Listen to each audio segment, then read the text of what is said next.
Warning, this special two-part episode of PodCRASH is intended for mature audiences only.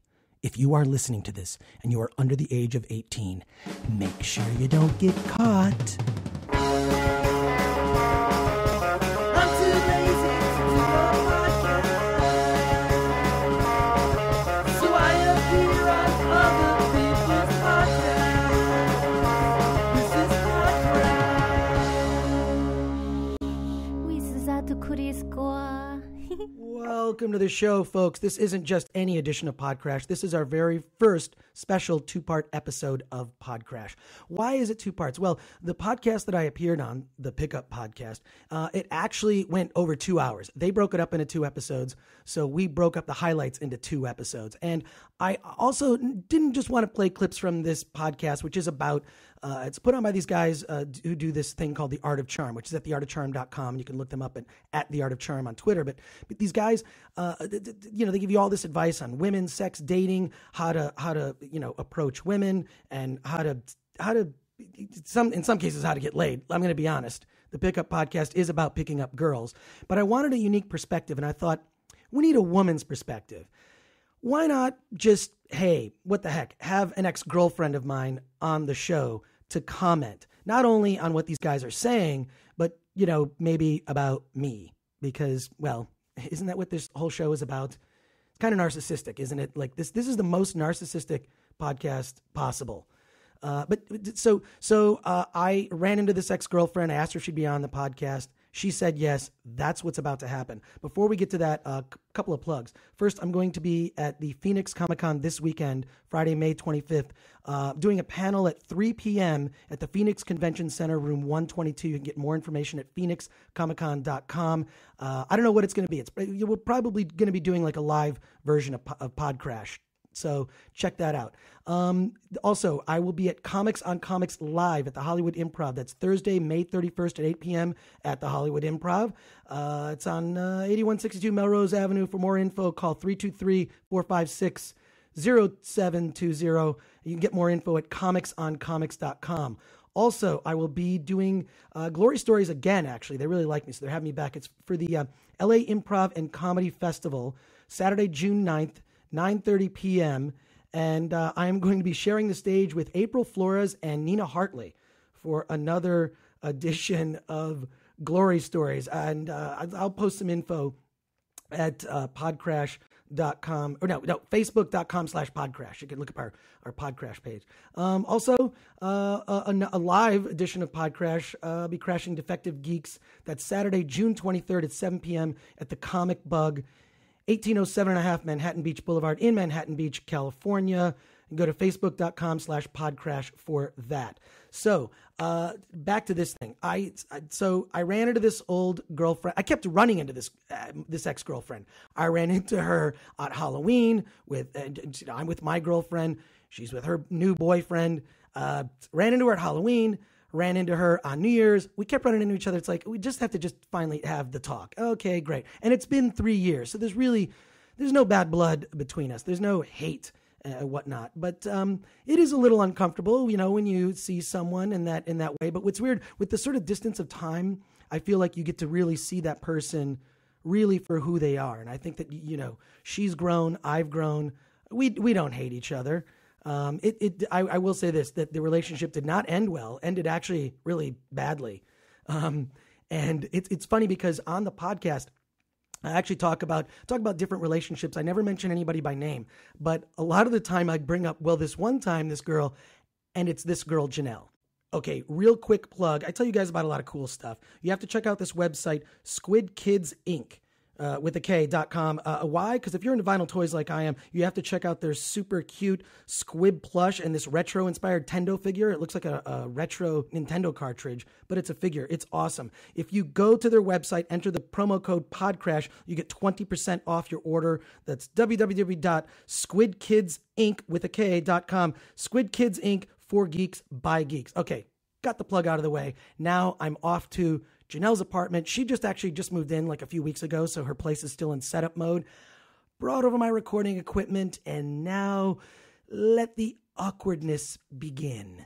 Okay, so here I am with with my ex-girlfriend. Although I hate using the term ex. I'm here with Janelle, and Janelle, we should talk. First of all, you should say hello to the listeners. Hello.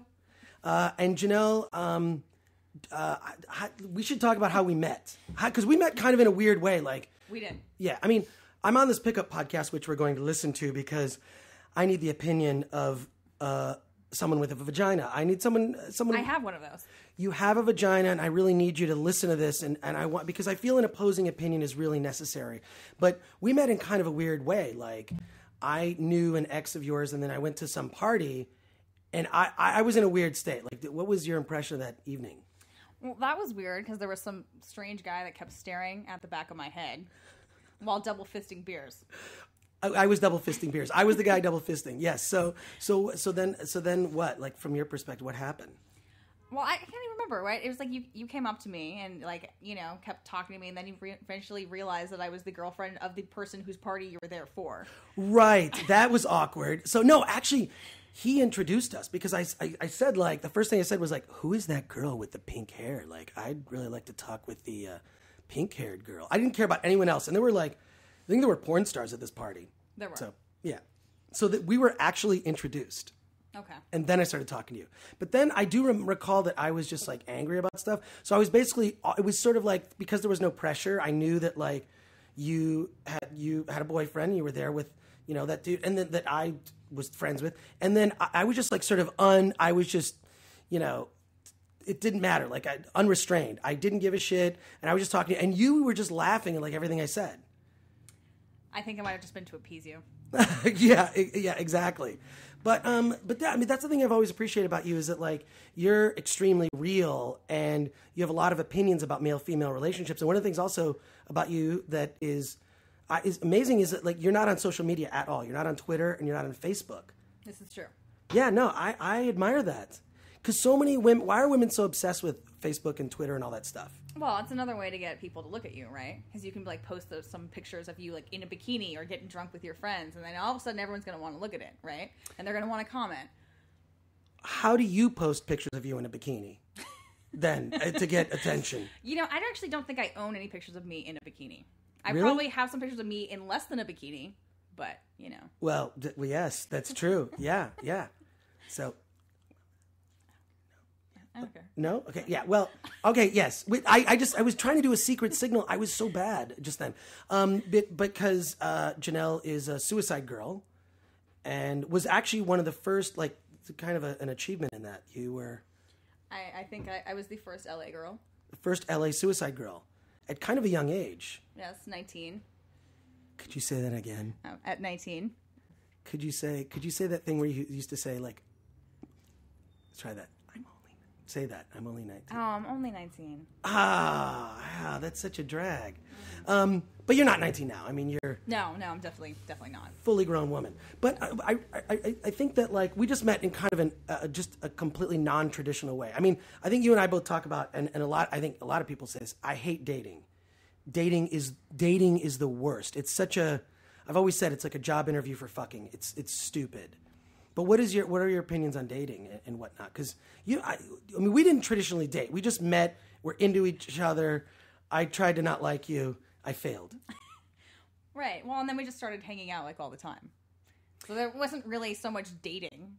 Yeah. It was just like, oh, hey, and now we're just hanging out all the time. Yeah, and by hanging out, my penis went places. Is that what you mean by hanging out? Because girls say that. They say hanging out because I think they almost...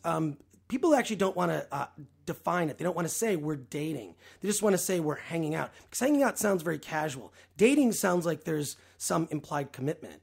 Well, I think dating sounds like there's something more serious, right? Right. And dating is kind of a lot more bullshit because you're trying to go through this whole song and dance to impress a person. And then you also there's the whole, like, courtship, then you're going on a proper date. And there's so many rules that, like, the man is the one that's supposed to pay for the dinner and he's supposed to buy you the drinks and you have to get all pretty and, like, wear your stupid heels and all stuff like that. There's so many expectations of what a date is, and that's, like, the traditional ones. It's like, the man is taking you out somewhere and this is what's happening. But you don't owe him anything for taking you out. If he's an asshole, oh well, you got a free dinner out of it, So that's what girls are thinking? That's what they actually think? I know some people think of it that way. I don't know. I never really went on many traditional dates. Uh-huh. I never was, like, the girl that got, like, asked out to go on a date, like, in high school. Right. So I can only imagine. I'm very much that more of like I'll meet the person like at a bar and be like, oh, that's cool. We should hang out sometime. But there's not really a lot of dating. There's not I'm not a fan of the traditional stuff. And you know what? You actually paid for beers. I do remember that you would. I almost like every time we went out, you would like, I'll get this round, and I was like, wow, that's it. Because previously I had a girlfriend before you that never paid for anything once ever. Even when we moved in and we're living together, she never a dime for anything. So it was quite a nice change of pace. Well, yeah, and even in my current situation now, we go Dutch a lot. So it's like, okay, we're going out to dinner. Okay, cool. Well, let's just split the bill, or I'm going to get a round and you can get the next round, and you know. It's almost like you have a penis. Well, you don't know for sure that I don't. Now we're at your apartment in one of the what is this area? It's called Highland Park. Highland Park, and so there may be a bus going by. You may hear some weird noises, but this is it just sounds different than my place, which is a sequestered part of L.A. But so all right, so I brought you here for a reason. I mean, we may revisit parts of our relationship, but there's been enough time. I mean, like we've actually been apart. Like it's been more than 2 years, or like I think it's been like a little over 3 or something. Like really, that. It's been 3. Well, okay, we broke up like around the election. Oh, that's right. Right around. That's when we broke up. But then we it was like a little bit of an off and on, but not that much. Right. And then it just didn't work. It was not going to work out. It was actually, and I feel bad. I feel bad. It was a messy breakup, and it didn't need to be. It was terrible. It was fucking terrible. And I feel awful. Like that's the thing is like, it's almost like, and the thing is we didn't have contact for a really long time, and then we just kept running into each other. Yes. And then I thought, how can I get her on my podcast? How can I get her on my podcast to talk about this stuff? But no, I mean, yes, it ended badly, and I also, the thing is I feel like I was trying to tell you that I wanted to have some space for a little bit of time because I was really messed up from the previous relationship, and I didn't feel ready for what you were. Like you were like the total package of like, I'm crazy wild. I can keep up with you drinking. I pay for stuff. Look at my awesome pink hair. Like you like had like this whole total package thing, which was kind of intimidating. And I felt like, God, I really need like just a little chill time to kind of like, because it was literally from one relationship into you. Well, that was the same for both of us. It was actually the same for you too. You probably could have benefited from that, but then whatever. Like I never at least maybe it's the way my brain processes. I always process it where it's just like I don't sit there and try to make myself right. Like I wouldn't sit there and kind of, go through the thing. I think a lot of people, dissect a relationship like an autopsy and go, well, I did nothing wrong. I'm perfect. And they're the ones that screwed everything up. I don't think that. I always look back and I tend to remember only the good stuff. Like I know you'll bring up crappy things I did. And of course. And I'll agree that they happened, but it's not a memory that has been saved. It's been deleted in my cache.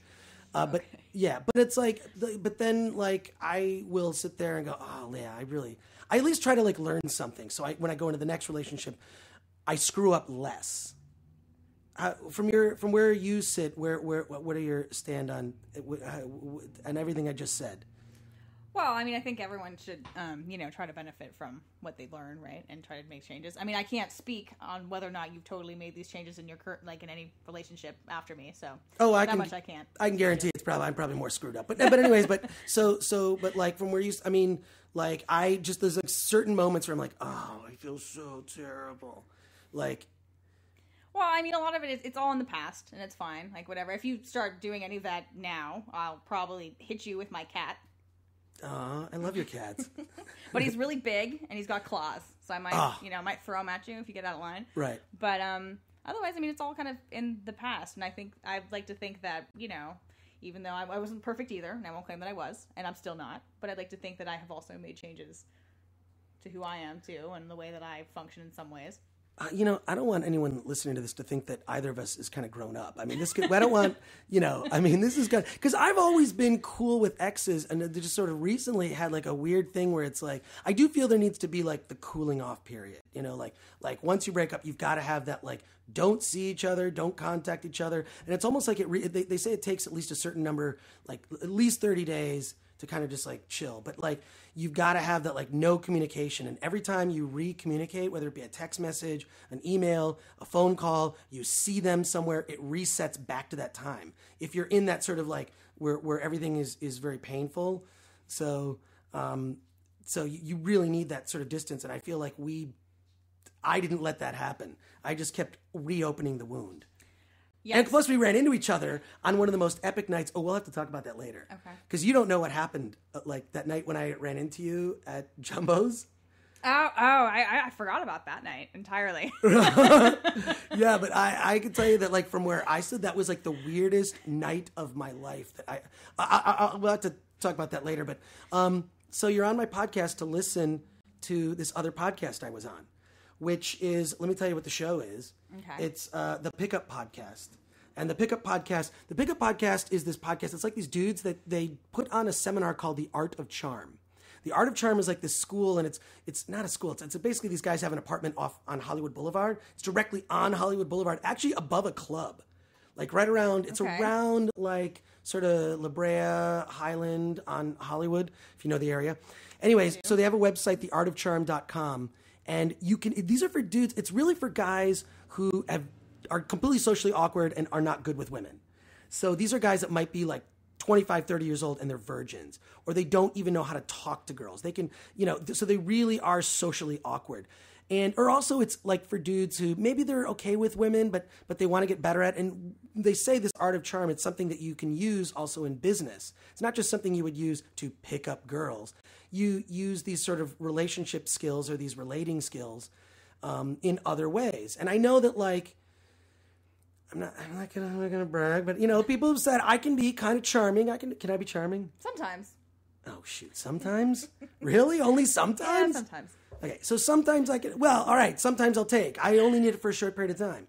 But so they put on this seminar called The Art of Charm, and they have this podcast where they talk about these, sort of pickup techniques, which is called the Pickup Podcast, which is, it's pickuppodcast.com. And then they also have a Twitter, @TheArtOfCharm. So it's @TheArtOfCharm. And I went to their facility, and what's weird is, so I went on Hollywood Boulevard, I go up to their offices, it's an apartment, and there are all these bunk beds in all the rooms. They literally bring these guys in and they pay a good chunk of money to actually take this seminar over the course of like a week or so, and they learn everything. And then they're actually put into situations where they go to clubs and they have assignments, they have things that they have to do, which is, I mean, what do you think of that? Is that kind of weird? Like here's what's weird about this. There's no equivalent like this made for women, right? There's nothing like that for women. Not that I know of. I mean, I guess they kind of have. Well, I don't know if there's anything. I don't know if there's any courses of how to talk to men. Talking to a man is usually pretty easy, though. You just have to go up and not even say anything, and he'll probably say something to you as long as he doesn't think you're a disgusting hag or something. Or you could just say, "I have boobs." Well, sometimes you don't even need to say that. You can just show them. Right. You don't really have to do as much. I mean, I feel like there's a lot of men in Los Angeles, though, who could probably benefit from something about how to know how to talk to women, because I feel like most men in LA don't know how to. Really? Like, what are some bad experiences you've had? Well, it's weird. I mean, I feel like LA is so much about, like, they're talking either about, like, how much money they make right off the bat, and that's not really anything of consequence. I mean, maybe that matters to some people, but I feel like in general, no, or, like, it's what they do or something, or there's also just a lot of douchey people in Los Angeles. Maybe that's what it is. Yeah. Well, it's like the worst place to date in the world is what they've said. That's what I've heard. Yeah, I'd say that's pretty true. I mean, I generally don't like 95% of the people that talk to me when I go out. Wow. Well, then I fit into that 5%. I was in the 5% with you. Yeah.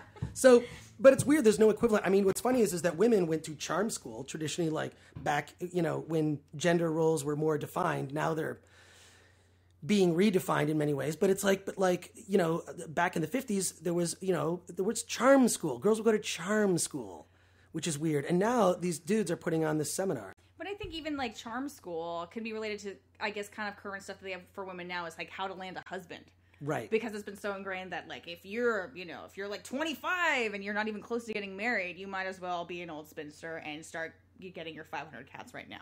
Right. So I guess that's like the closest to a female equivalent of something, but that's like very marriage, like goal oriented, and that's like the only objective.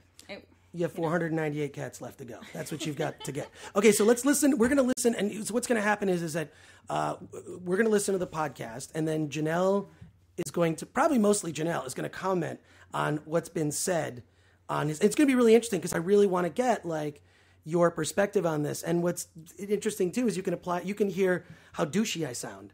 I'm probably going to sound pretty douchey. I'm warning. I'm used to it. Thanks.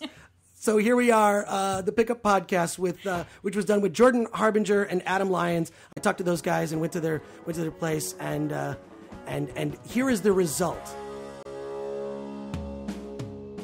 It was like the legs of the world spread before me. It was just like it was like too easy after that because I knew if I just did A, B, C, D, and E, I would always get F every fucking time. Right. It was just like I just do these things and then it would hit every time. Sure. We talk about that a lot. Yeah, we do. Really?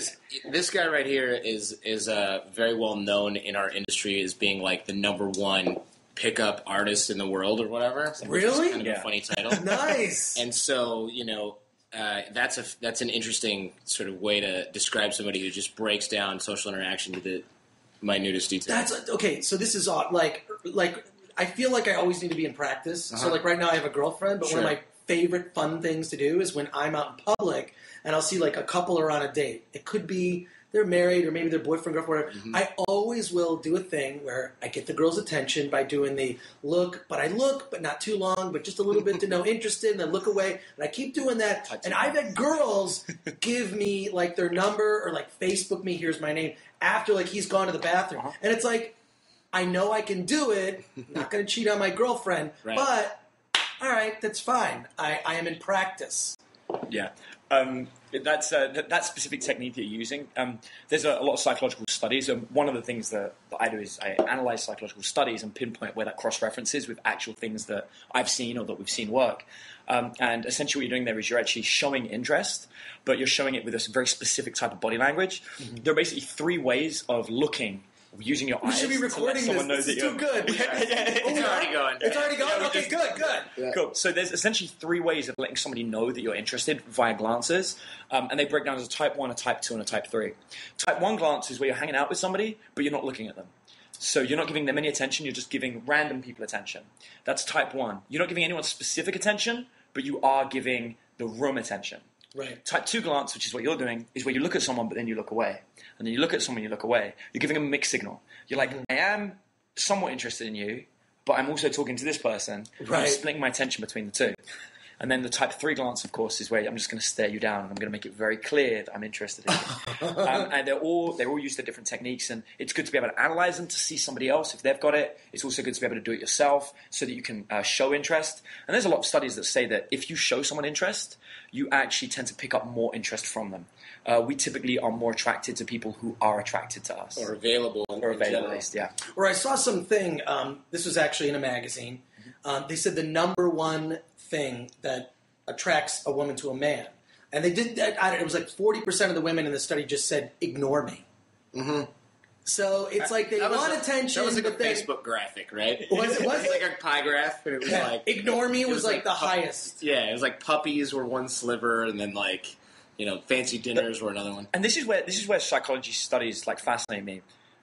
They don't actually mean ignore me. And this is where you've got... What they mean is, show me some interest, then ignore me. Right, exactly. That way the girl actually... Because if you just walk down the street not looking at anyone, no girl's going to look at you like, I'm ignoring everyone. I'm a pimp. Like, I tried that for 25 years. It didn't work. Exactly. And so that's exhaustively been tested by me, and it does not work. I'm just going to walk down the street ignoring everybody. And, I'm going home tonight, but everybody wants head me. straight at the ground. Don't make any eye contact. You know what it is? It really is like an attitude. Like I always say to my friends who are not so good. I mean, not like I'm not a professional like you guys. But I am among my friends, the guys, my male friends and female friends actually, will come to me for advice about like relationships or whatever. If you just act like you don't care just enough, then that whole thing of the desperation, the stink of desperation, has the complete opposite effect. If you want it too much, you show too much interest in a girl, or you come off as too much. I mean, actually, that's the thing that actually makes me not attracted to a girl, is if she's just... I don't even know how to put it, too much. Yep. Everything's too much. It's too much communication. It's too much like, are we boyfriend and girlfriend? Yeah. It's too much of the talking. Too intense, yeah. Too intense too soon, right? Yeah. I mean, sure, like, that's fine if you've been together for a certain period of time, you know. I feel like it takes, like, about 6 months minimum for me to, like, all right, we can be exclusive, but after, like, 6 months, and not only until it's actually said by both parties. You see, have that conversation. That's a healthy way to be. There's a lot of guys that don't even think like that. They think like within 1 week we're exclusive. We can't, you know, we need to be married. Like there are people out there that are like that, and it's funny. Both me and Jordan are very good at this. You can meet somebody and you can know very quickly whether someone's actually good or not.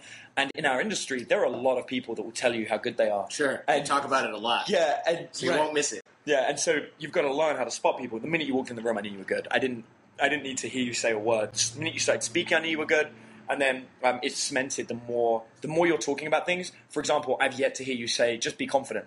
And that's the number one key. Well, yeah, I mean, that is. That's sort of like, I've always sort of been that way out of just ignorance. Like, I just don't give a shit. Yeah. I don't know. It's a thing that, like, because I grew up like a geek, like a total geek. Yeah, well, we all join the club. Yeah. Okay, cool. But also, I was sort of told the line where it's like I was a geek, but, you know, I was funny, and chicks like the funny, and then also like I couldn't be classified. I was like into punk, but I wasn't a punk.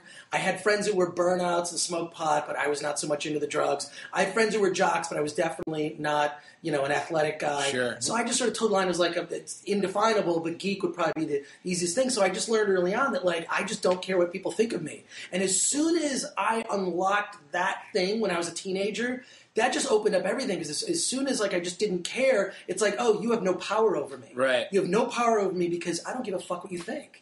And that just goes for like, it could go for a jock trying to bully me. It could go for like a hot chick that doesn't, and then the hot chicks would want to, well, ultimately they'd want to be my friend because they'd want to fuck college guys. I'm talking about high school. High school stage of life. Because there's definitely different stages of life that these kind of techniques work. Like I'm an older dude, but chicks dig that. They like I've been called a salt and peppery pile of delicious. And I feel like, I'm serious. I don't know, I'll just say that as a joke. No, it's good. It's fact. But the whole thing is like, and this is what I told my friends, that maybe they're not physically the ideal of what, you know, they think a woman wants. For men, it doesn't matter. It really doesn't matter. There's a whole different aura, I think, that comes from men that, like, you could, in fact, I think it's better if you take whatever you think is your weakest physical point, make it the coolest, most fucking awesome thing about it. Okay, so now the embarrassing part. What do you think about some of the stuff that you've heard? I mean, okay, I'm gonna say first of all, the ignoring thing is totally true.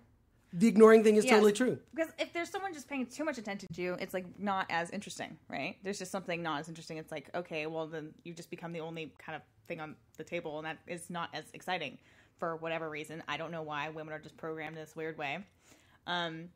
The glances thing for me is really weird though, because I'm as someone who has pink hair and dresses kind of weird. I feel like I'm used to people staring at me, so I don't know how to read most of that stuff. I can't tell if someone's staring at me because they think my hair is weird, or if because they like think my boobs look nice in my dress, or if it's, you know, it's the boobs.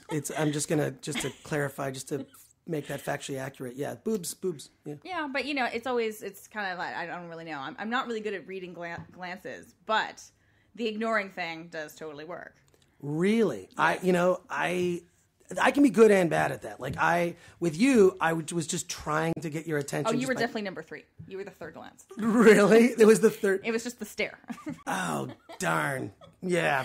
It was not subtle at all. Right. But then what do women do? Like, how do they counteract that? Like, if they, let's say now that you're armed with this knowledge, like, you know that, you know, dudes are trying to ignore you to do that. Like, how do you sort of get back, you know, how do you not get back at them? But you know what I mean? But like, what do you do to get their attention?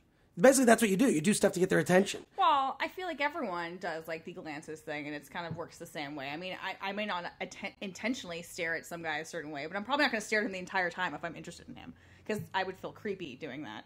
But, you know, I'll definitely like look over something, you know, and throw a few glances, and then, you know, you kind of see if like the other person's looking back at you, you know, eye contact. But that doesn't always necessarily mean that I'm going to do anything about it. Maybe I'm just there just to look, just for fun. Okay, well, that's good to know. All right, let's listen to more of the podcast. I can't wait to hear your comments. And in fact, I would say, this is a dumb thing I would say, because once you've been around girls for a while, you're comfortable with them, I feel like you can't. You have to be able to fart in front of a chick. Yeah. Sure. That's like a litmus test. You have to be able to fart, and I'll do it. But what I'll do is I'll say, "Did you hear that? It's my invisible pet bunny. It's my invisible pet bunny. I keep hearing that noise, and I can never find it." I have a duck. Exactly. It's invisible. And so you associate it with something that's cute, and they go, it's cute, but it's also like, I feel like that's the ultimate compliment. This is the ultimate compliment because I feel like in all my experiences with women, I've never found evidence that one of them pooped. Of course, yeah. I don't know what it is. Me, you go, you light a match. I'm respectful to my lady. Yeah. But like with women, I feel like they must do it at work. Or they do it sort of combined with the shower experience, but I've never... There you go. I asked a girl once, and she said, when she was drunk, obviously, I asked her, and she said, you just do it really fast so that guys think you're peeing. Oh, that was the move, yeah. Ghost poop. Ghost poop, yeah. Ghost poop. And just for the record, for the listeners, I know they're curious. When I fart, it depends on how much protein I've had, but it's either a mouse riding... It's usually a mouse riding around on a motorcycle. That's another cute one. Yeah. See, I feel like because girls like things that are cute. Yeah. Which is, it's just fine. Puppies, whatever. If you can always associate the most vile thing, or what they perceive to be as vile, with something cute, it even changes their thinking. Oh, for sure. Because then they'll think, oh, that's the cute thing, and then only this guy does it. I like to even say to my friends, I'm sure you guys had this too, is I don't think I'm actually that good. I feel like it's like all the other dudes in the world. They're so bad. Yeah. They're so bad that I actually stand out by being slightly marginally better. Yeah. Uh-huh. Like one of my moves was always to like make a playlist. I was the king of the fucking playlist. You're like John Cusack in High Fidelity. Exactly. But my playlist would always be, like I'd send a chick a playlist, and it would be like, one of the playlists would be soft and sweet, which would be all like sort of mellow music. Sure. The other one would be hard and fast. And then as I got to know the chick, if I liked her, I'd send her softer and sweeter, harder and faster, softest and sweetest, hardest and fastest. And it would just sort of plant something in their brain that like, I'm the kind of guy that, like, yes, I tend to enjoy a romantic moment or two, but I also want to pound you against the wall. Right, yeah. So... It's awesome. Do you ever play with YouTube playlists? I have not played with YouTube playlists. That's a new move. Yeah, YouTube playlists was my thing. So I would create... What I would do is I'd start by sending... I'd actually start by talking about it. So I'd maybe send a message like, oh my gosh, I just saw the most amazing thing. A pelican totally ate a pigeon. And they'd be like, that's crazy. And they're like, where'd you see it? I was like, YouTube, watch. And I'll send them a link of the video. And then throughout the week, I'd find out what kind of things they're interested in. So you meet a girl that likes puppies, you send her puppy videos. And then when you go out on a date with her, while you're out on the date, you go, dude, I've got like 8 other videos I've got to show you. And rather than just emailing them to you, come back to my place, let me show you them. Yeah. And then you bring them back to your place. Now, the video playlist, you start with cute and funny, and then the videos get... sort of like more raunchy or more sexual. You got, you've got just 2 videos, these 2 girls making out or what have you. Meanwhile, you're playing music in the background. My playlist's different. I love I can see how the cute and soft versus the hard and pound. Mine's a 45-minute playlist. And it starts with the same music you listen to in a nightclub. So you walk out listening to, I don't know, whoever the Cascade or whatever, and you walk into your house and you're playing Cascade. But then the music slowly shifts and becomes really romantic and soft and sweet. The mood changes, and at that point we start making out. And then about 20 minutes later, it turns into like hardcore industrial fuck music. And so I know I've got 20 minutes. And it's good because it gives me a time frame. I know I have 20 minutes to get her into the bedroom before that music starts going like... You're working against the clock. And so that's how mine played. So yeah, YouTube playlists are just YouTube. See, that's a good move because then they have to kind of like, oh, I've got all the... Also, you can even meet a chick somewhere public and you could be showing those videos. Oh, that's good. Yeah, YouTube. Especially with the iPhone now, you can be like, bam, check this out. And then it's like, oh, this isn't the same... let's go use my computer or put it on my Apple TV. Yep. Yeah, so we're here with Chris Gore. I obviously co-host Adam Lyons, one of my best friends here, and also #1 pickup artist in the world, which is so... I can't say that with a straight face. I can't accept it with a straight face. Yeah, it's great. My mother-in-law loves that. Yeah, I bet. Yes, he's married, so... Yeah, so that's even more kind of a juxtaposition there. Chris, you work on G4. You've done a billion different things. I mean, I feel like... any intro you can I'm use. a Renaissance nerd. You're a Renaissance nerd. I call myself a nerd-lebrity. Nerd-lebrity. I feel like you have to make up a name. I could never live up to it. You're the king of the master. I just have to make up a thing that kind of just fits my box of what I do. Right. Yeah, awesome. I've done a lot of things, but this is a part of my life I don't really You know what, I do talk about it on my Twitter, actually. Yeah. But I'm sort of this. I've been on cable TV for maybe like 10 or 15 years. Before that, like written books and stuff. But this has always interested me because even when I was like in high school, I started hanging out with basically dudes that were 10 years older than me, and going to bars. And I had like a fake ID, and I was going to bars when I was 16. And then obviously hitting on girls that were older than me. Were you going to Canada?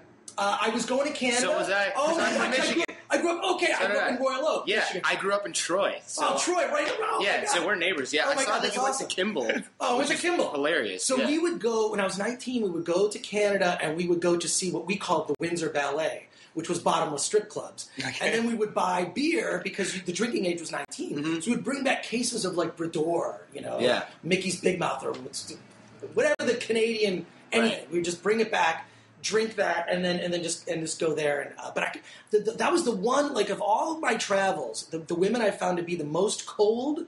Women from Toronto, Canada. Really? I agree. Really? Yes. I feel like they're super friendly. Not that I haven't had success, but yes, they are friendly. But they are really tough nuts to crack in terms of just like... Yeah, that's true. They have a... It's like it's easy to be friendly with them, but then you hit the wall.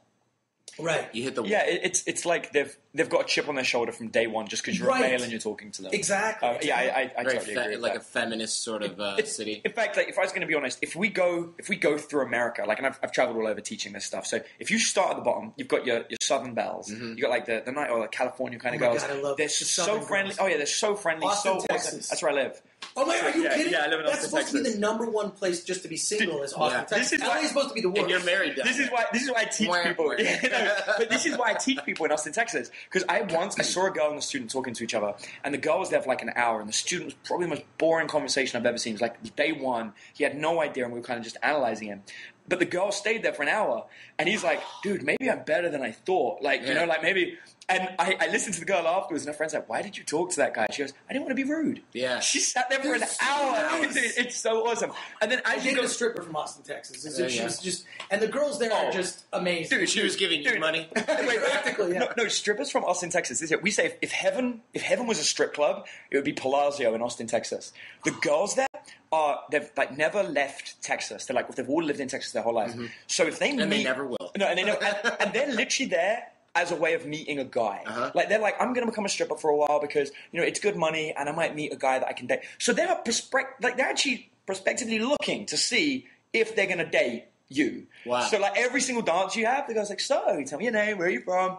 And they will date you. Like, I have so many of my friends have dated girls from the strip club just because they're that cool. They don't care about the money thing. They'll just stop working halfway through the night. I don't want money tonight. Like, it doesn't matter because Austin's so cheap, you don't need the money. Right. And then you go up the world, right? So then we move up and we've gone on beyond Texas and what have you. And we're now sort of like in the mid-range. You're like the DC of the world or those kind of places.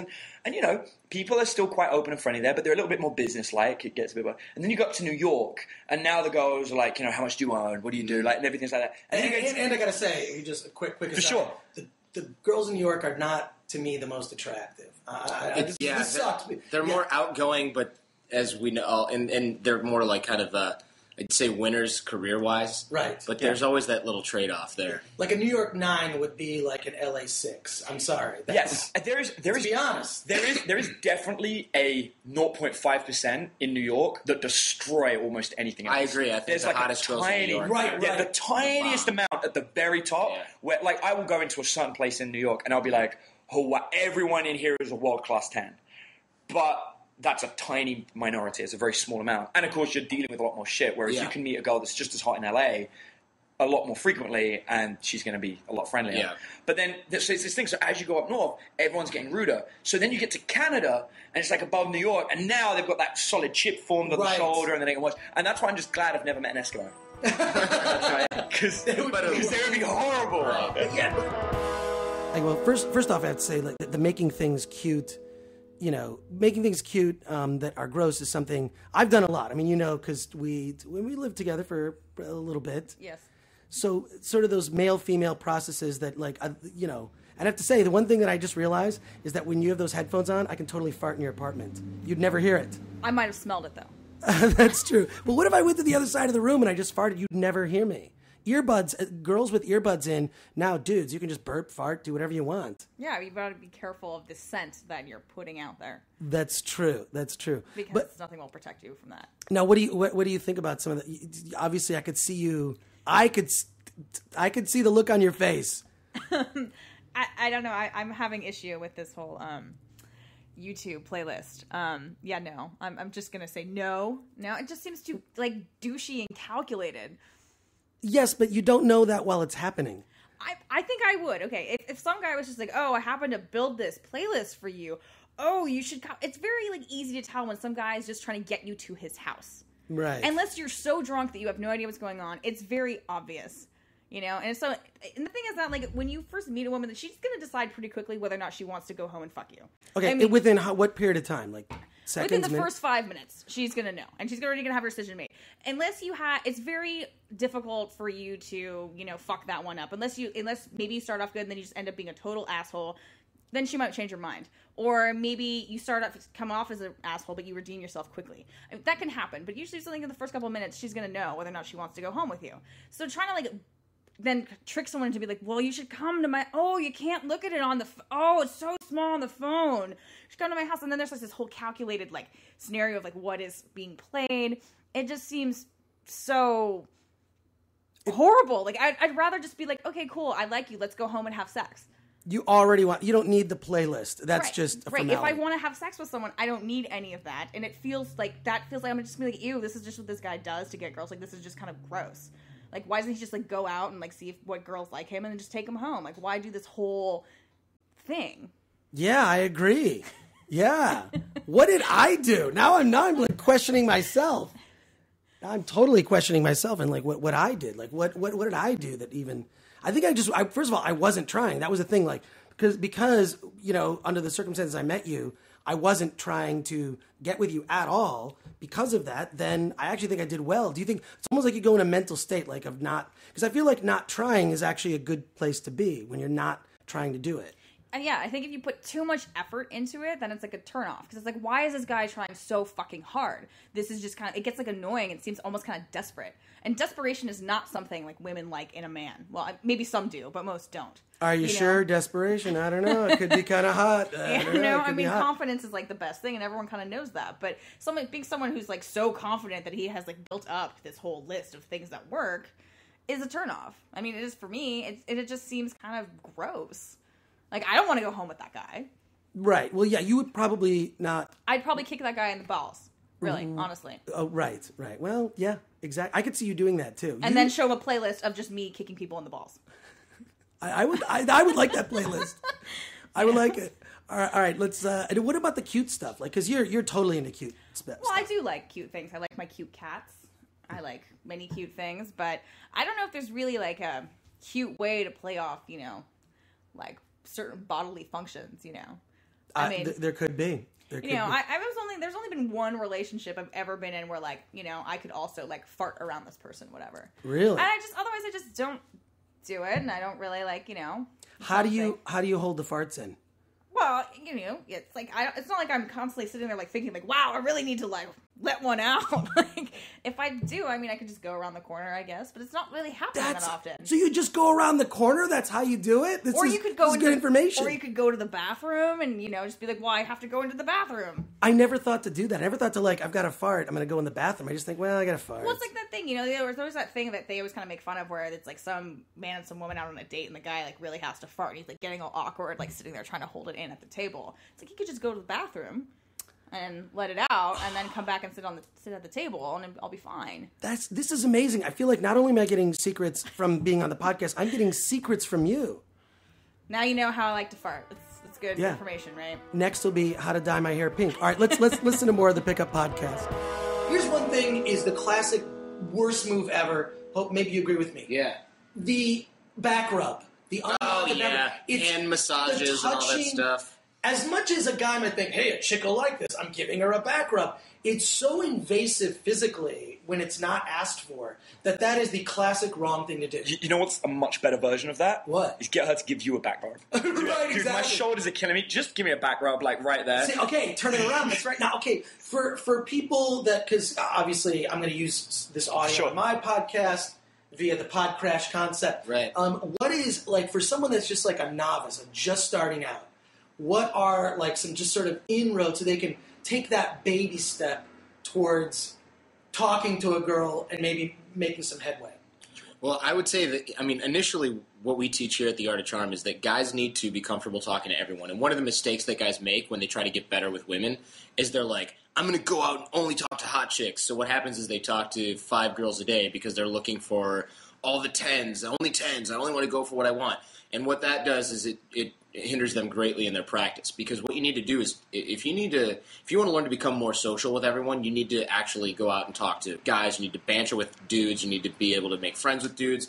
Like when you walked in here, you're like, hey, what's going on, guys? And we had that instant sort of rapport. If you can't do that with dudes, you're never going to be able to just turn it on when you see a hot chick after a day of being in your head and doing software engineering. So what you're saying is, think of women as dudes with boobs and a vagina and an ass that you want to fuck. It's one way to look at it. That's the way to do it. Just think treat of them everyone the as same. dudes. Yeah, treat everybody the same, banter, flirt. And then, of course, the difference becomes when you start physically escalating on the girl that you're interested in to get her, get her juices flowing. But I understand. For me, we do we do very similar things to Jordan. If I was gonna compound on that and sort of like give you an alternate way of doing it, one of the big things that we teach is pre-selection, which is actually something you have a lot of, and you've alluded to it a lot, but you probably haven't been able to pinpoint it, even though you know it, which is a guy who hangs around lots of girls is automatically more attractive to other women because he's in demand. Mm-hmm. And once you're in demand by a large group of people, but there's a limited supply of yourself, then other women want access to that.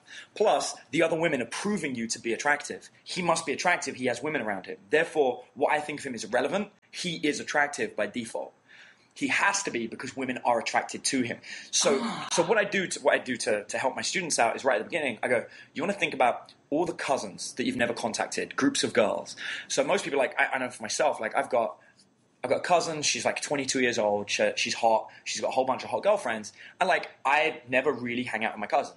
But if I ever found myself being single, it's a time when I'd phone up my cousin and I'd be like, you know what, I just realized I never take you guys out. How about I take out you and all your girls out for a night on the town, I'll buy the drinks, because it's a bit awkward when you buy drinks for girls you haven't met. It's like a bit of a try-hard, but buying drinks for my cousin, that's cool. And her friends. Yeah, and her friends, her aunts are going to love me. My aunt's going to love me. Like, I'm going to go down really well with the family. Everyone's going to think I'm great. And of course, she's my cousin, so nothing's going to, I'm going to look after them. Well, you do live in the South. Yeah, it's true. And so what happens is all her friends are open, like a complete open season to start off with. And every other girl in the club is going to see me hanging out with a whole group of hot chicks. And when she comes over and talks to me, they're going to feel comfortable talking to me. And they're going to go, oh, so are you dating? I'll be, oh my God, no, ew, it's my cousin. Yeah. Just taking her out for a night in the town. It works great, though. I hang out with his cousins all the time. Yeah. I guess what you're saying is, like, women can be better wingmen than dudes. So much better. Forget the absolutely, wingmen. much better. Yeah, much girls better. are the only way to go. The first time, like, my other favorite is, like, I teach guys to pick up models. And so they go out and go on a mission. The first time a guy meets his first model, most guys try and have sex with that girl. And if they ever phone me up before they do it, I'm like, don't do it, don't do it. Like, why? I'm like, because that's a gatekeeper, dude. Yeah. That is access to a whole bunch of other models. Befriend that one. Let her make you, I would never touch you, I'd never sleep with you. Don't feel bad. That's the best compliment, because she's going to introduce you to models for the rest of your life. Every model she meets. Every birthday party you go to, every industry party that you're her buddy. All her friends. Yeah. Also, what's funny is you find out after I've dated some models, they're pretty easy. I mean, by easy, I mean like, they're not particularly challenging, and I feel bad for them after a while. The definition of easy. Well, what I mean by easy, and this is why I feel bad, is it's just they're so insecure. Yeah, of course. Because their entire career is built upon their looks and this ideal and perfection that they're trying to aspire to, that they have an awareness they could just look at themselves. So how many times have you heard a girl say, I'm so ugly. So ugly. But wait, you know why, right? Because most models weren't the hot girl in school. They were the ugly girl in school. And then that's why they became models, because they started working at trying to get validation. So like, I'm going to be a model. And so everything was about how can they learn to be more attractive. Yeah, being a model proves that you're hot now. So if you can prove, listen, I'm a model, so no longer am I that ugly girl who got picked on in high school. I'm a model. But they've still got all those issues from high school, except now they work out and then they've got a hot body. So now they're incredibly susceptible to any kind of anything where you're ignoring them, they start chasing for attention, where you won't validate them completely. They're going to crave that. I mean, these are the same girls that lose sleep at night because their earlobes are uneven, or they think their earlobes. Right. They're like, "Oh, I'm never going to be able to model earrings." Notice. Yeah, of course. It's so funny. The thing that the things that women, I think, see as imperfections in themselves, I think are things that dudes don't even like. Of course. What are you talking about? The average girl could probably lose an eye, and we would be like, "What? Did you do your hair or something?" I think the only exception might be like cankles. You see different about you. A girl that's a little beefy in that department. And it depends. Look, I've been with all types of girls. The one thing. It's all right if you got a cankles fetish, bro. It's all good. But I like that kind of show. My girlfriend in college was black. I've been with the girl who's girlfriend for like Jewish, French girl, half Japanese. Current girlfriend is like half Jewish, half Chinese. Just all those Jewish Chinese. Jewish Chinese, not Jewish. She's Jewish. Jewish. She's Jewish. But what's funny is the only thing I noticed that all of them have in common is they all wear glasses. And the one thing I do find myself is bad vision. You like bad vision? I like bad vision. Maybe that's required. Yeah, and not that this is a thing, but like more consistently, girls that wear glasses can be smarter. And I do tend to be attracted to chicks that are smarter, which means that like I've been with girls that are stunning, gorgeous, and then it's like, yeah, I'm really not really fucking you that much. Yeah. Or like it's like this is what'll happen is I'll be with them 5, maybe 6 times, and it's like, well, we've run through everything. Yes. We've tried it all, and well, we've gone through all these toys, and I think we're done. It was a pleasure doing business with you. Don't call us, we'll call you. Yeah. You're out of holes. I get so really, I need that other layer for it to be something more.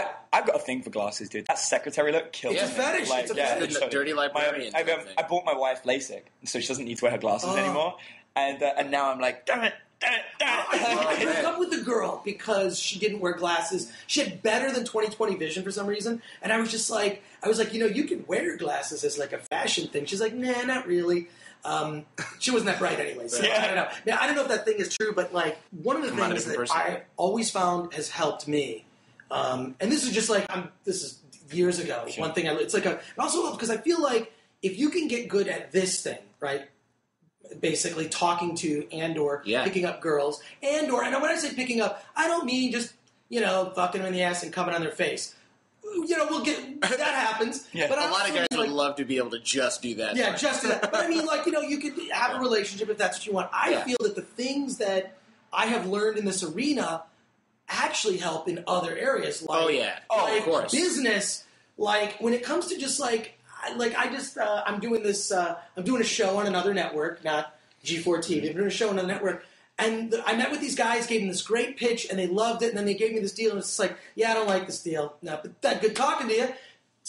Less than 6 months later, they call me up. They're like, we think we can work something out because we'll give you the one thing that we didn't want to give you. Right. And it was all just about me just saying, nah, this is my boundary, and walking out. It's sort of it's just with anything. It's like gambling, chicks, business, whatever. Your willingness to walk away. You're holding the power, and I feel like it's sort of a power exchange where you kind of flip it the other way. Oh, yeah. Well, absolutely. Hold on to that. I mean, any guy listening or any girl listening will have experienced this, where the girl will say, I want this, I want to do that. And as soon as the guy does it, she actually gets frustrated and angry with him for acquiescing, right? So a girl will say something like, I want to do this, and I want to go here, and I want to do that. And a lot of times a guy will be like, okay, well, I have to do that to keep her happy. And then when he does, she gets frustrated. She might not even realize why. That's exactly it. Oh, my, and I feel like also that game playing among men and women is so culturally ingrained.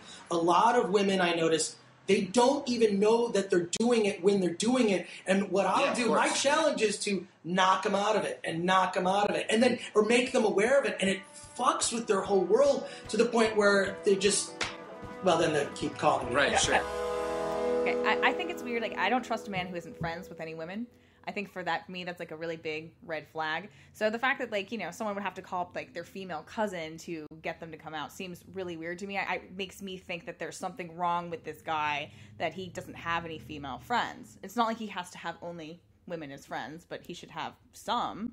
Right, but the weird thing is too is I have a lot of female friends, but then sometimes I'll be in a relationship where a woman is really intimidated by that. I mean, are you intimidated by when a guy that you're with has female friends? No, it doesn't bother me. I mean, if they start getting really weird about it, then I might. But otherwise, no. I mean, like for me, that's like a good sign. That means that he can function with other people, and it's not like he's just some weird creepy dude who only talks to women that he wants to bang. Although, you know, he probably does want to bang his friends too, and that's completely normal. But I think, yeah, but the weird thing is there's a weird thing in my brain where it just I literally switch to that person is a coworker. I won't have sex with them. Or that person is the sister of my girlfriend. I will not. So it's a weird switch that goes, and then I never think about it. It's just, it's like a, like that. Well, I mean, they typically say, right, that, like, I mean, I have a lot of male friends. Most of my friends have a penis.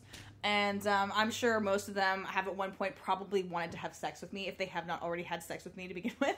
Right? Okay, but, I am in the... I've done but, you know, I think that that's kind of pretty normal, and I've made a great wingman to them sometimes, because, like, women aren't really that freaked out if they see, you know, some guy they want to talk to, but he's sitting with another woman. Men, on the other hand, though, if I go out with, like, my man friends, you know, they will not talk to me because they just see me with dudes. And that, like, freaks them out, and they don't want to say anything because, I don't know, I'm sitting there with a bunch of guys, and I don't know, maybe they think they're going to get their ass kicked or something. Well, you're good at hanging with dudes because you're like a good wingman in a sense. I am. I can make a very excellent wingman. I have totally pimped out male friends before. I mean, not literally pimped them out, but yet, anyway. 2 girls, right? But, yeah, and I've been like, oh, yeah, like, he's amazing, whatever, blah, blah, blah. Like, you should totally hang out with him. Like, he's great. But, you know, I guess that's different. I don't know. I feel like women make better wingmen than men make wingmen for women. Let me ask you a question, just because obviously you're a film geek. What do you think, and this can either be people and or movies, you know, like characters in movies and or movies, best pickup artists in the movies. I'm going to say, can I vote? Please. And on the list, if we were going to put together a list of 10, Han Solo. He's got to be. Oh, yeah, he's awesome. Yeah. I never thought of him. He picked up the one chick in the galaxy. Yeah, he picked up his best friend's sister, by the way. And he did it his best friend. And he did it in the same way. It's funny because I thought about this. He did it in the same way that I got this girlfriend that I was dating in Panama, where I was like, you're a huge pain in the ass. I can't stand you. I don't want to hang out with you. I'm trapped with you because my friend likes your friend, and that's the way it is. And later on when I got home, her friend told my buddy, like, my buddy calls me and goes, dude, she likes you. And I'm like, I'm pretty sure that you just misunderstood her Spanish. Like, there's no way she likes me after that. And he's like, no, she's, like, really jonesing. So then when we hung out, she just respected that. No one had ever put her in her place. And the same thing with Han Solo. She was a princess, right? So he was like, listen, I don't give a crap if you're a princess. You're on my shit. Right. I run shit here. He was a scoundrel and a smuggler. Indeed. But, okay, so what other characters that you would think in the world of movies, whether it be characters or movies? So mine's really out there, and I might need to explain it, but mine's Doctor Who. All right, you got First of all, I love that choice. Love Doctor Who so much, and it's like so, and specifically David Tennant, and maybe Matt Smith. I'm a David Tennant Doctor Who fan. Completely, Okay, he's great. Tell me why. So here's the thing: the whole bad boy rogue thing that Han Solo's got is great, but we know that's attractive. What I love about David Tennant is David Tennant shows the nice guy side of it, how you don't have to be a bad guy, how you don't have to be a bad boy, but you can still portray the same qualities that the bad boy has. So, for example, Han Solo's, he's avoidant, he's reckless, and he goes out there and does crazy stuff, and, you know, he doesn't really care about other people, but secretly he does. Whereas Doctor Who does care about other people, and he's trying to help people, but they still get in reckless situations, not because he's reckless, but because they're going on adventures to help other people. So it comes from a different place. It's not like, I don't care, I've got this cool attitude. Right. It's, I'm going to go out there and help people, and I don't mind, you know, doing what's necessary to help them, even though that might put us in danger. But I'm going to look after you through this whole process and do everything I can to make you feel safe. He's got some sort of like warm alpha thing going on. I haven't seen this. Doctor Who's the best. Yeah, and chicks are into Doctor Who, trust me. Yeah, I don't like the Doctor. Yeah, and he's trying to save it. And then what happens is, girls are attracted to him because he shows them this great world. He's always like, look, you've never been to Alpha Centauri? Come, let's get in my phone box. I'm going to take you there. I actually modeled myself a lot on Doctor Who as part of my pickup training. That was like one of the people that I followed. Do you have a scarf? Yeah, where's the phone? I do have a scarf. I have a scarf. I have a trench coat. That explains I have Converse. so much. There's a Doctor Who convention in LA coming up soon. You'd probably do very well there. Yeah, if I want to meet dudes. No, there are chicks there. There's a whole market here, Adam, that you're not expecting. I was watching a bunch of James Bond films the other day. The end of every film, this is from like the 60s, 70s era, would always end with a big explosion and then Bond fucking a chick. That was the end of everything. And the best one is Roger Moore is coming in Moonraker, and he just says, you can hear the guy accused saying, he's attempting re-entry. Yeah. I mean, it was just, it's a bad pun. Right, yeah, awesome. But like, all of them ended it precisely the same. He's just, explosion, he fucks a chick. Explosion, he fucks a chick. But it's always like they're on a boat alone in the middle of the ocean, or in a spaceship or something. What's weird is like listening to this, I feel listening to the way that I talk to around just dudes, and then the way I'm talking around you right now, it's totally different. It's definitely different. But I mean, men and women act differently around each other. If it's all girls, they act a certain way, and if it's all dudes, and sometimes also is pack mentality, right? Of just how you are with one sex versus the other. Right. Well, you've always said, which I've quoted you. Not giving you credit, but quoted you, where I've said that, like, you say that, like, look, guys are assholes, women are crazy. I think it's actually more that I think men are stupid, and women are crazy, is more it. Ah. Right. So it's not like, just every man is really dumb, you know? And I feel like part of it is, like, you guys are stupid because we're so crazy, and we're crazy because you're stupid. So it's, yeah. But also, we're just crazy anyway, right. But... Now, what's funny is, because we talked in there about girls with glasses, and you have glasses. I do, but I mean, I primarily wear contacts, and I have no idea who the half Japanese girl is that you mentioned on there either. No clue. Yeah, that might be you. But you're half Japanese, half Irish. That's quite a combo. German-Irish. German-Irish, wow. So that means you're lots of drinkers and lots of perverts. Yeah, you pretty much have that locked up. So, yeah. But, like, what were your, like, because you don't have any real consistent thing with the boyfriends. I guess they're white dudes. I'm a white dude. They are. I will say that as far as people that I end up seeing, like, long-term, they're always white, and they're always older than I am, and that's kind of about it. I don't know. Maybe that's my thing. Older white guys. Wow. Yeah, you go for politicians a lot. Yeah, I don't know what that is, but there's never any, like, there's no other common theme. It's not like, well, okay, there is.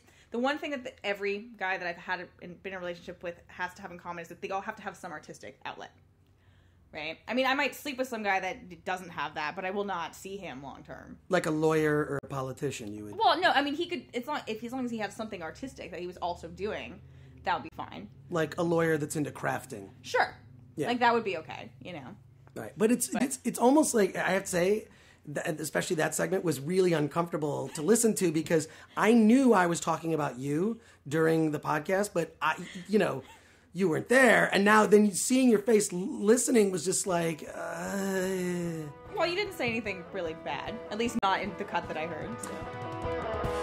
But I do think that, like, these kinds of things, the Art of Charm school that you guys put on and whatnot, it translates on things. I feel like it's like becoming a Jedi. You know, you want to use that power for good, not evil. Because they're just talking about really because I do think that it's like you don't want to like I've been in situations where I was in a situation once where I was with a girl, right? And I was dating this girl, and it was like, we'd been together like a couple weeks and whatnot, and she was like late for this date, and that's something that like that is the thing that will bug me a little bit, depending. And this was like, we've been going out for, like I say, a couple weeks, and I had tickets to a show, and she was like, I'm not going to be able to make it, blah, blah. And I'm like, fine, look, I'll go someone else.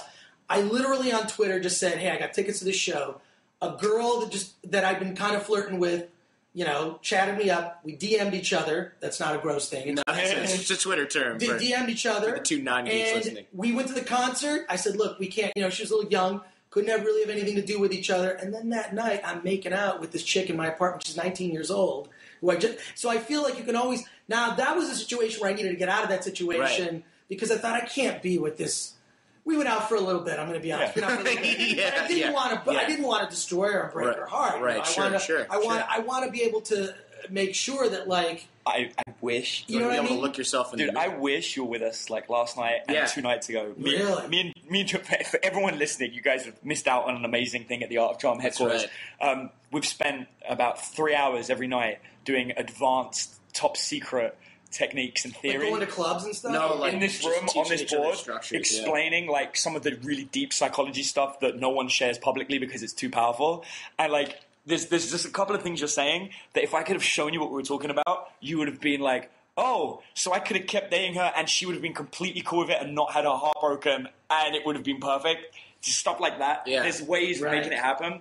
And Yeah, there's a lot of techniques that you sort of teach publicly, and then there are a lot of techniques that you keep for yourself because, potentially if word got out in the media, people would frown on it. Yeah, and also the drug is also potential for misuse. Yeah, Right, potential right. misuse is huge. Yeah, but there's lines and stuff that I said, no, this works for me. For sure. But I always feel like everyone, it's a personal thing. Oh, it's it is, yeah. A sense of it's personal style. I feel like, and I've said like, oh, here's what works for me, but you need to do your own thing. I've had friends say, oh, I'm going to try that line. It's like, I guarantee it will work for you. We call it that will not work for you at all because I can literally say something direct to a chick. She'll be charmed. If you said it to that same chick, she'll punch you in the face. fucking out. And that's the thing. It's not the lines. It's the intention behind them and the angle you're trying to get. And people copy the word. They don't copy the theory. And that's what me and Jordan have been talking about is breaking down the background behind the words and what individual...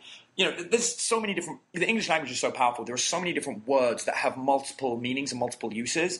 And if you know what they are and know how to use them, you can subtly say things that the other person won't be aware of. Like, for example... Kind of conscious level, yeah. Yeah, like we were talking to a lesbian last night, and we had a discussion with her about... I love them. They're amazing. Well, when we had a discussion with her, I was like, would you say that your and my view on the sexes and sexuality is the same or different? And she's like, what do you mean? I was like, well, I'm going to say that that men and women are attractive and, should date each other. And I was like, what's your view on that? And she goes, well, women and women. And so I did a whole piece. I was teaching how to change someone's view. And while teaching her how to change her view, I used the example of the sexes so that by the end of the conversation, not only would she learn how to change someone's view, but she would agree with my viewpoint. And so that's the exercise that we did last night for about 2 hours. And by the end of it, she agreed. But it was a whole long process to get us to that same point. It's funny, in that same interaction, we were talking about something that was... Somehow the word rapey came up as a joke. And I said, and I talked to her and I said, we're talking about rape now. That's your fault. And she started laughing. And then what came up was normal guys will be like, oh, he said some sort of rape joke that's cool, but it's creepy. Because we were like, in only a certain set of specific contexts can you make a disgusting joke like that and then have a girl laugh because it's funny in that context only. The delivery was spot on. Right. The rapport was there. Especially when you add the fact that we were two guys in a hotel, or not a hotel, but in an apartment complex late at night with a girl. Right, at midnight. Yeah, I just met 10 minutes prior, 15 minutes prior. That whole situation could be really, could be misconstrued as being really bad. So to make a joke that literally makes a reference potentially to her worst nightmare, to her worst given that context, that could happen. Yeah, we're going to make a Bang Brothers video. Right. Yeah, exactly. Cameras. Yeah, exactly. But that made her laugh, and that's because Jordan's calibration is just perfect. He knew it was exactly right. But someone could take that exact same line, duplicate it, and end up in a really bad place, and end up with the police called on him. Because the thing is that the reason I called it out was because it was such an obvious elephant in the room that we're two dudes. She's in the corner. We're talking about how we meet and attract women, pick up girls, and she's like. She was a professional poker player, so she was really in tune with human interaction as well. So she's fascinated by all this stuff. But it's okay, that context just really catered to that particular joke. But a guy will go, oh, blah, blah, blah, rape joke, and everyone's like, who brought this guy? So who thought this guy's ridiculous? And so guys will write stuff down that they hear or that they see, like your buddies saying that they're using that line, and the girls are like, this guy's a douchebag. And then repeat it at their cousin's wedding. Yeah. In front of her family. And they're like, that's weird when Chris Gore talks about anal, girls laugh and they smack him and they think it's funny. But when I brought it up at work, when I brought it up at Coffee Bean, everybody looked at me like, it's... But it's weird, it is... Third nose. It is, a lot of girls say this. It's not... Second one's totally acceptable. Two noses is totally fine. But it is true when a girl will say, I'm sure you've heard this, it's not what you said, it's how you said it. First of all, I don't know why you'd be walking into the Coffee Bean talking about anal. I mean, although that is probably something I would do. You would definitely do stuff like that. And I'd also like to point out that I'm way more likely to be the one that's making rape jokes around people I don't know than some guy is. So, okay, good. So, rape jokes don't have to be bad. They don't have to... Well, I mean, if you're raping a girl and making rape jokes, that's inappropriate altogether. Everything about that situation. That's like a Tarantino movie. Yeah, that's not good. But, I mean, the rape is even worse than the rape joke. So... I had a train of thought, and now I lost it. That's okay. But I'm very ADD. You know that. Like it's like the worst thing is like you and I talking is like this bing, bing, bang, bing, ding, ding. It's like watching a cat in heat like bounce around a room. It's we know what that's like. So, but like. No, but what I mean is like, yeah, like you've always got like a great sense of humor. I feel like nothing should be sort of off limits in terms of joking about stuff, but it is like sort of the way you deliver it. There's even like a weird thing like on SNL there was like a sketch about that where it's like, you know, here's how to talk to a girl, and like some guy talks to a girl, and then like Tom Brady talks to a girl, and then he can get away with saying anything, but the other dude could not. It was always like they would accuse him of rape. Well, and it is totally true. That is like a lot of like how you say something versus, you know, whatever. But it's also the difference. It could be some guy that you're attracted to is saying something to you, and so he could tell you that like he poops rainbows and unicorns fly out of his ass, but you like think he's hot, so you don't really care. And if some dude you're not into is telling you something that seems amazing, you're probably just not into him. So no matter what he says, it's not going to do anything. Well, it's almost like it's like a weird thing where it's like the person that you're really into. If you're into someone in a sexual relationship and you're into them in that way, and there's that kind of attraction, you forgive everything. It's almost like it's just like a blinders that go on. It's like if they say beer goggles. It's like no, it could just be boner goggles. Yes. Yeah. Or lady boner goggles. Lady boner goggles. Yeah. But I'm weird. I mean, you know this about me. I'm weird where it's like I can't be with a woman that I cannot connect with mentally. I have to have a woman give me like brain boners or brainers. You know, like that's something that like it's sort of like it's actually kind of a curse because I should be able to have a casual experience with a girl because you know girls like me and I could you know but then I can't close because I'm just think she's an idiot. Is that, am I, does that make me look weak or what? I don't know. That's like some, like, I always wanted to use the word shallow. I'm like, that's not right. Shallow. It's like some other weird version of it. It's like some other weird shallow. It's like brain shallow. You mean I should just enjoy the boobs and just like whatever this girl is and just like do whatever?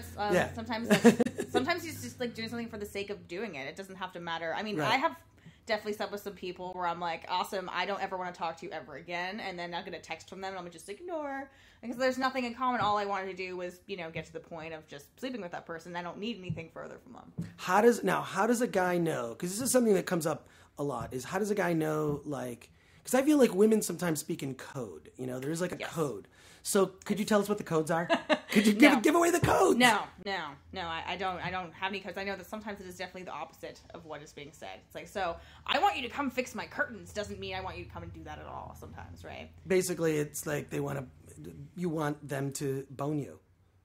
That's what everything comes down to. No. I mean, possibly that might be what that means, but no, I don't like girl code is like weird and confusing because it's also so particular to the girl and what she's always saying isn't actually what she's actually like wanting, right? And why don't girls say what they want? Dudes pretty much do. Once you get to past a certain point, I think dudes are very simple and very like they're very easy. It's like I'm figured out. Like to me, it's like well, I got this, I got my beer, I got my video game system in front of me.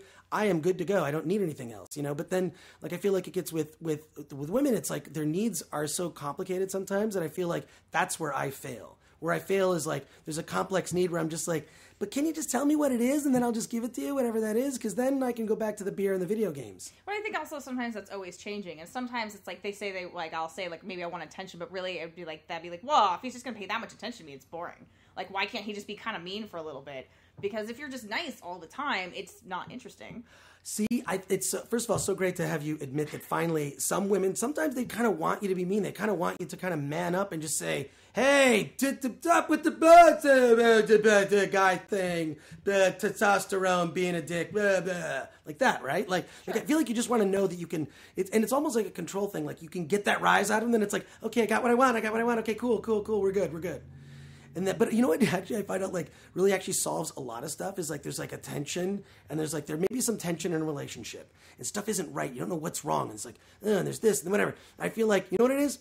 We just have to fuck. We just have to like have sex. We have not had sex in a while. You know, when I say a while, like 3-4 days. Like boom, we gotta like just do it. And it's like we got that out of our system. We weren't mad about the curtains. We were mad about where the penis needed to go. Well, I think that it can also extend beyond that. Like, it's not that you just need to fuck, you need to You're have saying like the butt too? Well, you could do that too. That might work. But I think like you need to have like some like weird, crazy, raunchy sex session or something. You know, like you need to rather than just be like, well, why don't you just sit there and we'll just do missionary the whole time? Like you probably don't need to do that. Like you need to like, let out some primal. Primal shit. I like the primal and the yeah. I like that. I think that's like maybe you need to tie him up to a chair, put a little mask on him, and pee in his face or maybe not. I don't know. It depends on the person. I've done 2 of the 3 and of those that you just mentioned. Okay, you know what? This is actually, you know what? This is the end. This is part 1. This is a 2-part podcast because there's so much to talk about in the podcast from the Art of Charm guys. That went on for 2 hours, 2 straight hours of recording. You're just hearing the highlights. We're gonna actually, you know what? Let's go pick up some beer and some food. Okay. I want to get some beer. Okay, so let's get out of here.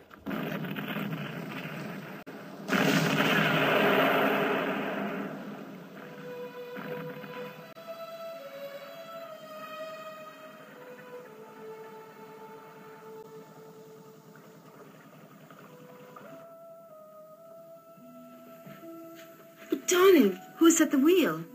George. George? Automatic pilot.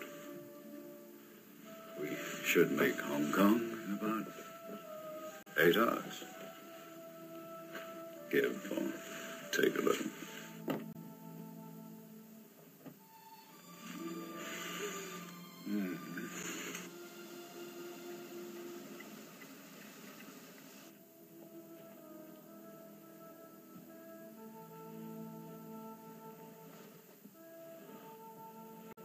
I always wanted to take a slow boat from China.